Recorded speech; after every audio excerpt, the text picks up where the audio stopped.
ମୋ ନାଁ ରାମଚନ୍ଦ୍ର ଜେନା।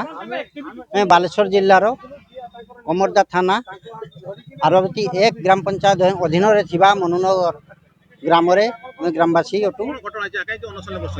ଅନଶନରେ ବସିବା କାରଣ ହେଉଛି ମନୁନଗର ଗୋଟିଏ ଗାଁ ଯେଟିକି ସୁବର୍ଣ୍ଣରେଖା ଭିତରେ ଅଛି। ଏଠି ଦିଲ୍ଲୀରୁ ପଲିଯାଇ ସମସ୍ତେ ବିପର୍ଯ୍ୟୟ ସମୟରେ ଜାଣନ୍ତି। ପ୍ରଶାସନ ଅଧିକାରୀ ମାନେ ଏଠାକୁ ଆସନ୍ତି।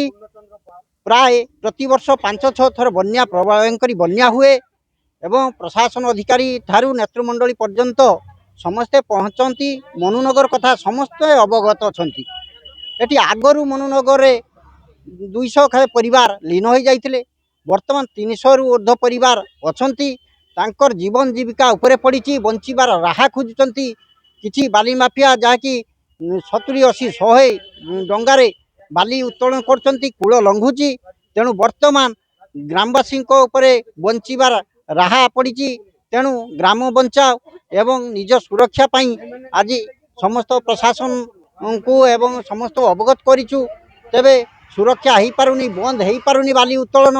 तेणु आमे समस्ते से प्रति सचेतन नागरिक हिसाब से आज धारणा देउचु शांति भाव में। तेणु आमे दाबी रखुचु सरकार पाखरे जे आम मनुनगर सुरक्षा हो एवं बाली उत्तोलन बंद हो।